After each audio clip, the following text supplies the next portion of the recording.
за которые все залы твоих концертов всегда будут там изрядно набиты девочками, это песня «Космос». Мгм.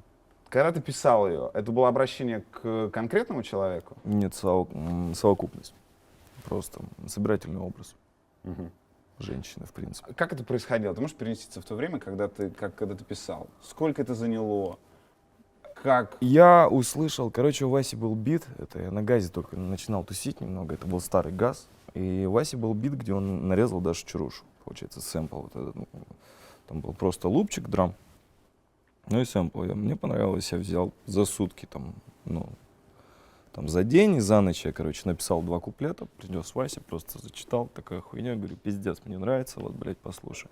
Он говорит, пиздец, охуенная песня, тут же садится, начинает разъебывать музыку просто, и все.